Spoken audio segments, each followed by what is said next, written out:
दादर येथील शिवाजी पार्क आणि सेना भवनापेक्षाही सुप्रसिद्ध आणि अस्सल महाराष्ट्रीयन जिप्सी चायनीज रेस्टॉरंट गेल्या 34 वर्षापासून दादर येथील शिवाजी पार्क जवळ जिप्सी हे रेस्टॉरंट असून खास चायनीज पदार्थांची रेलचेल इथे असते.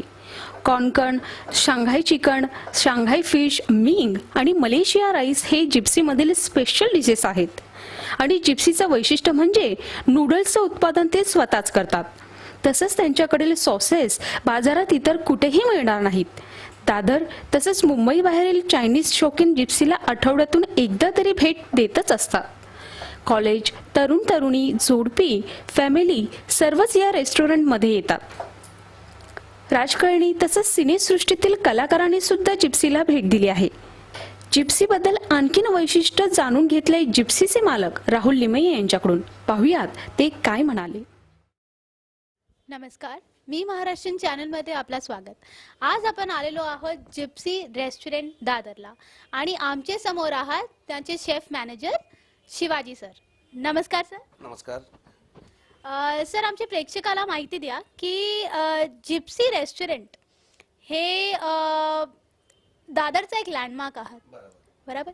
तर याची स्पेशालिटी काय आहे याच्याबद्दल? जिप्सीला 33 वर्षापासून, मला वाटतं 33 किंवा 34 वर्षापासून या ठिकाणी सुरुवातीच आहे आणि या ठिकाणी बरेचसे रेग्युलर गेस्ट आणि राजकारणी, मीडियावाले, क्रिकेटर, नाटक कलाकार अशा प्रत्येक क्षेत्रातले लोक या ठिकाणी येऊन जात आहेत आणि जस्ट लाईक क्लबसारखं आपलं हे हॉटेल आहे आणि त्यांना आम्ही चांगली सर्व्हिस द्यायचा प्रयत्न करतोय आणि ती सर्व्हिस चालू आहे.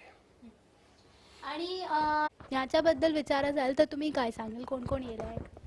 पॉलिटिशियनमध्ये जर म्हणायला गेलं तर दादर एरियामध्ये असल्यामुळे आणि आजूबाजूला काही नाट्यक्षेत्र आहेत. रवींद्र नाट्य मंदिर आहे, शिवाजी मंदिर आहे किंवा पुढे यशवंतराव चव्हाण थिएटर असल्यामुळे अशा ठिकाणी काही वेळा बऱ्याच वेळेला काही राष्ट्रीय कार्यक्रम होतात. त्यावेळी त्या ठिकाणी जे आलेले काही राजकारणी असतात त्याच्यातले काही आवर्जून जिप्सीला जवळ आहे तर नक्की भेटून जातात. आणि त्यापैकी जर म्हटलं तर मग त्यापैकी माननीय राजसाहेबजी, उद्धवसाहेबजी त्यांनी आपल्या घरगुती पद्धतीने येऊन या ठिकाणी त्यांनी लाभ घेतात. त्याच्याबरोबर भारतकुमार राऊत, महेश मांजरेकर, अतुल परचुरे, केदार शिंदे, भारती आचरेकर मॅडम, नीना कुलकर्णी मॅडम, असं बघायला गेलं तर आता काही शिल्लक नाही की ह्या माझ्या मराठी नाट्यसृष्टीतील काही लोक इथे येऊन गेले नाहीत. ह्या सर्वच लोकांनी महिन्यातून नाही म्हटलं तरी 10 वेळा येऊन आमच्या रेस्टॉरंटला व्हिजिट देऊन जेवून जाणारी ही आमची मंडळी आहेत. त्यांना हे आमचं रेस्टॉरंट म्हणजे जवळजवळ घरचं होम, त्याला काय म्हणतात आपण, घरच्यासारखंच जिप्सी वाटतं म्हणून. आणि सर, जिप्सीची स्पेशालिटी हे काय आहे? जिप्सीमध्ये व्हेज नॉनव्हेज दोन्हीही प्रकारचं जेवण असलं तरी त्याच्यामध्ये जास्तीत जास्त आमचा सी फूड हा प्लस पॉईंट आहे. सी फूडमध्ये प्रॉन्स, फिश, क्रॅबमीट आहे आणि जे सी फूड आहे ते टोटली फ्रेश असतं. फ्रेश ते सकाळी येतं, फ्रोझन आमच्याकडे काही मिळत नाही. जे सकाळी माल येतो तो रात्री 10-10:30 वाजेपर्यंत संपलेला असतो. त्यामुळे सी फूडवरती आमचं प्रभुत्व आहे आणि जे काय आम्ही देतो गेस्टना ते विश्वासानं देतो आणि माझा समोरचा गेस्ट ते विश्वासानं खातो. सी फूडबद्दल आमचं स्पेशल आहे.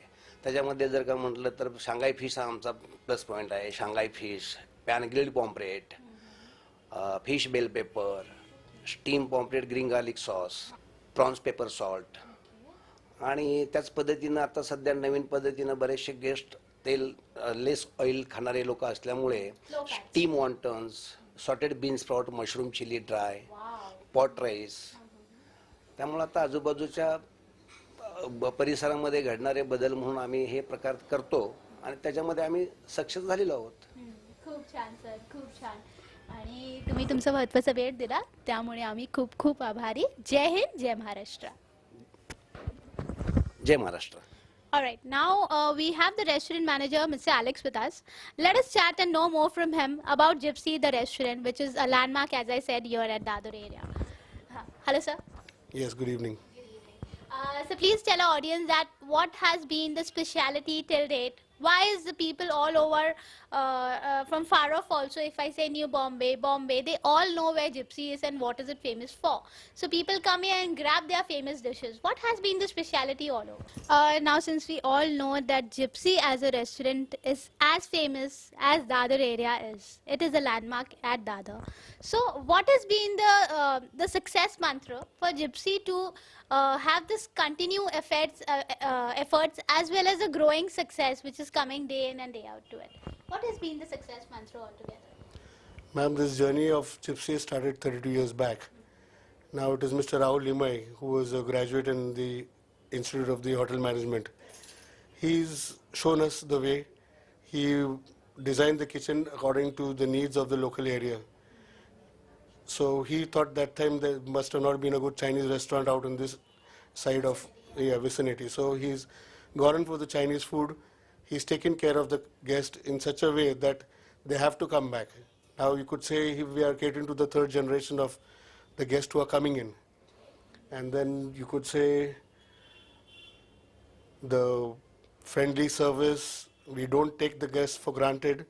Yes, there are some times, but then we have to make up with, there has to be a sorry from our side if there's any goof ups in the service, but we do make sure that the guest is really felt that he is needed in here. And the mistakes are not repeated. Yes, that is very true. That's great. All right, now, if I'm not wrong, Gypsy as a restaurant is very well known for Chinese. Yes. So tell us some dishes which are very unique when you talk about authentic Chinese or when you talk about Chinese as such. What is that so unique which you get only here? Like here we have the Shanghai fish, which a person can order at least 2 to 3 plates and have it by himself. Then we've got some authentic dishes like the Mandarin chicken, there's some stir fried, there's the Canton style preparation which is not spicy, but then those don't sell a lot because the local population, they like a lot of spicy food. So then we have to alter the dishes according to their taste. Okay. And how do you upgrade yourself with the upcoming world? How do you keep yourself upgraded? Like my boss, whenever he goes around the world, like if he goes to Australia or America and all, he observes what are the dishes which might work here. So there's a little bit of tweaking is done in the dishes, but then he is up to date in the market. And people have to take the review of your clients too. Yeah, we have to have a figure. And once when we know that this dish is selling a lot, so that comes onto the menu. Wow, that's a great way actually. The taste what people prefer. We have the future generation face of Gypsy Chinese with us. He is Mr. Ashutosh. Hello, sir. Hello. So please tell our audience that where are you going to take Gypsy Chinese next now? See, well, it's been over 3 decades that we have satisfactorily catered to all our patrons with utmost satisfaction, to the best of my knowledge. Now, well, to open a restaurant, who doesn't like to open more bunches of his own brand? The only thing is now is that a lot of new restaurants, new international brands, and are mushrooming up not only in the city, all over the country. Plus now people have more varied tastes, not necessarily to Chinese cuisine also. They are more exposed to cuisines of different. They are more exposed to different cuisines. Well, to open a restaurant requires a lot of manpower, legal issues. Your staff is also of very paramount importance. Your licensing procedures and all. So, looking at the current market prevalent conditions, we are certainly looking at opening a few more outlets, not only in Mumbai but maybe a few more in the GCC countries as well. Let's see how it goes. That's great, sir. Thank you very much for giving us all your valuable time. Thank you. It was